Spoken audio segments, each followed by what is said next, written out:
problema kasi sa inyo, talagang pinipilit yung pro-China yung dalawa. Hindi naman, no? Ako talaga, naniniwala lang ako. Baka naman talagang, nagkataon lang na parang maka-China yung kanilang linyahan. Pero baka talagang naniniwala lang sila sa Oo, ganitong mga argumento. Baka naman. oo nga, oo nga. Mm. Hindi nga sila pro-China, no? Dahil yung pro-China, hindi Chinese eh. Talo pa nila yung mga Chinese magdepensa sa sarili. Mm. Yun yung kaibahan, no? Mm. Yung pro-China kasi, yun yung mga makapili, di ba? Yun yung mga taksil, mga traidor. Pero kung ang tingin mo sa sarili mo ay kasama na doon sa Chinese Communist Party, kasama na doon sa gobyerno, hindi ka na pro-China. China ka na. China Nandun na na. sila eh. Tumawid na eh. Mm. Tumawid na eh. Iba yon. Iba yon. Pinagmamasdan ko yung larawan ng apat na hindi lumagda sa resolusyon. No? Nagpaliwanag na ba sila kung bakit hindi sila lumagda? Wala namang pilitan to, no? Kayo talaga kasi pinipilit nyo eh. Pinagmamasdan ko yung larawan ng apat na hindi lumagda sa resolusyon. No? Nagpaliwanag na ba sila kung bakit hindi sila lumagda? Wala namang pilitan to, no? Kayo talaga kasi pinipilit nyo eh. Di ko, si Cheese, wala ko narinig. Si Joel, wala ko narinig. Mm-mm. Ang Kasi naririnig ko, si Amy, nagsalita na ba? hindi ko pa siya narinig. Pero yan, magsasalita yan. Kasi ang narinig ko pa lang, so far, si Marcoleta at si Robin Hood Padilla. Pero posible na nagsalita na yung iba. Oo. Halimbawa, Natin. galit na galit sila dito sa caricature na hinugot ni Commodore Tariela sa social media to emphasize a point.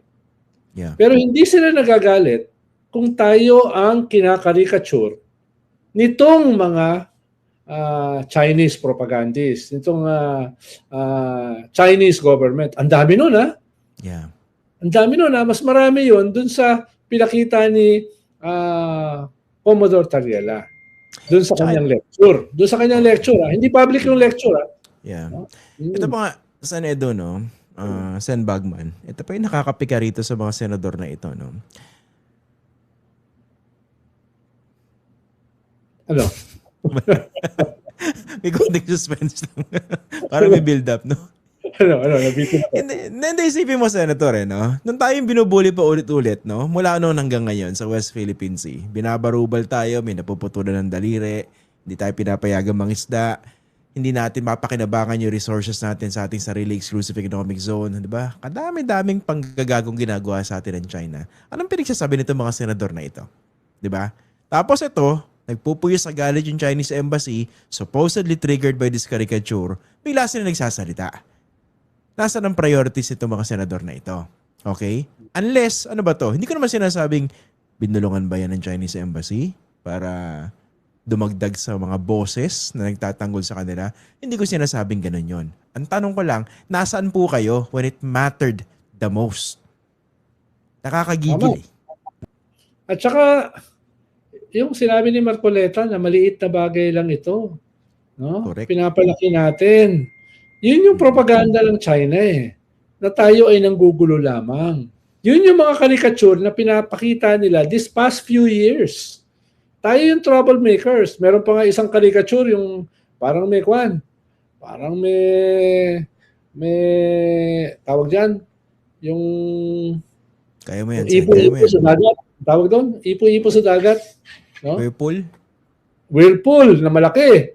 Na tayo lamang yung Pilipinas ang gumagawa ng whirlpool na yon para magulo ang South China Sea. No, may ganung caricature. May caricature na hawak-hawak tayo na parang mga dolls na pinapagalaw ng mga puppets, no? Merong ang daming caricature na ganoon. Pwede mong ibaha ng sobrang daming caricature na ginagamit ng China laban sa atin. Tapos gumamit lamang ng 3 caricature galing sa social media. Aba, nagwawala na. No? Just to emphasize a point. Diba? Oo, tapos lahat pinanatan niya. Okay lang ba natin yung nagpapanggap na political analyst? Pero 2 senador, 2 kongresista, 1 cabinet secretary, 1 spokesperson ng Task Force West Philippine Sea, no? medyo magalit naman tayo. Kung hindi magagalit, itong mga, ayoko na nga tawagin pro-China dahil parang Chinese na sila eh.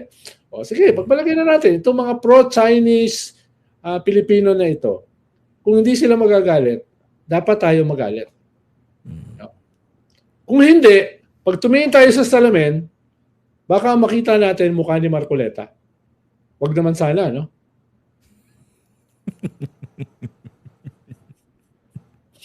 No?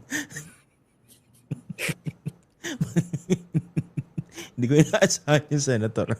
hindi ko inaasahan mapupunta sa ganung usapan. Pero itong mga Chinese na, itong mga, yung mga namumuno ng China, talagang sila, no? Hindi sila talaga sanay sa freedom of speech, no? Oo, wala sa bansa nila nun. Tapos binabaligtad pa nila, 'di ba, nung binabarabara nila sa Erwin Tulfo, sinasabi yung freedom of speech, 'di ba? Parang din sa, if I remember it correctly, no, in response to Erwin Tulfo yan eh. Kaya sumasagot din sila. Pero alam niyo, nakakalimutan nyo, yung mga taga-Chinese Embassy, yung diplomatic way of doing that. No? Oh? Kasi mga diplomats kayo eh. Kasi kung yung actuation ninyo, para kayong mga kanto boy eh. Diba? Yung mga nagtataob ng mesa sa inuman sa kanto, dyan sa may Pinobal, parang ganun yung dating eh. Parang tayo lang. Parang ganun lang. Medyo... Kaya kanina, nag-file sila Laila de Lima, tsaka sila Chel Jokno, sila Percy, Congressman Dada, yung West Philippine Sea Block sa Kongreso, ng resolution, no? Na kinikriticize itong conduct unbecoming ng Chinese embassy, Chinese diplomats, Chinese ambassador.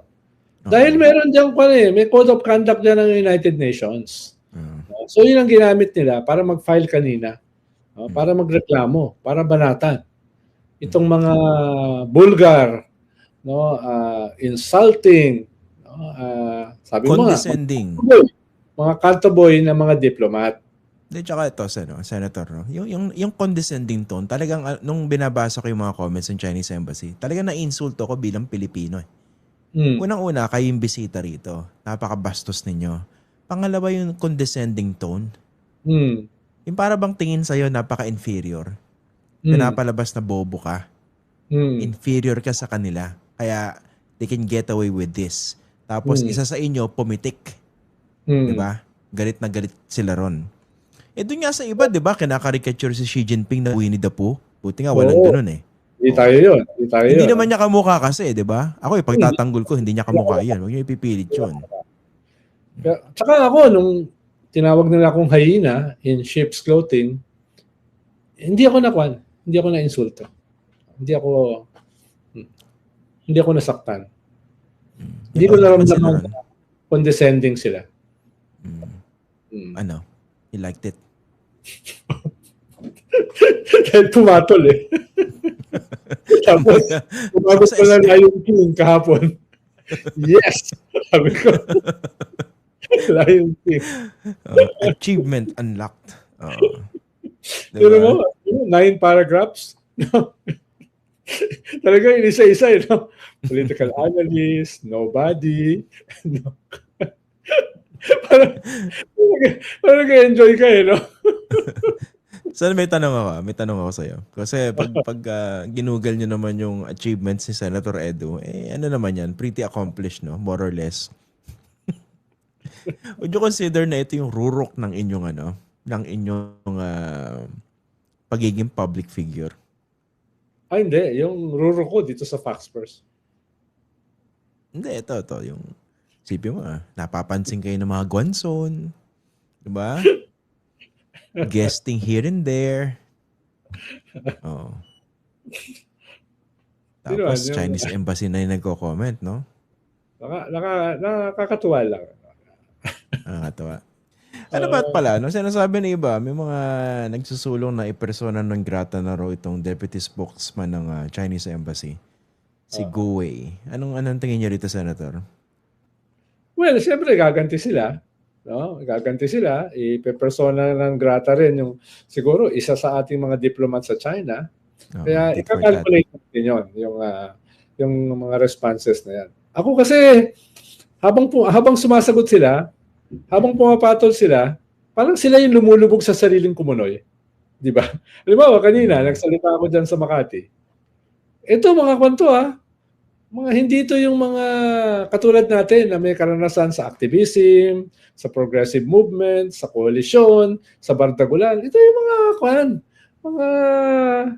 mga mga blue ladies. Nandun sila nagkasalita.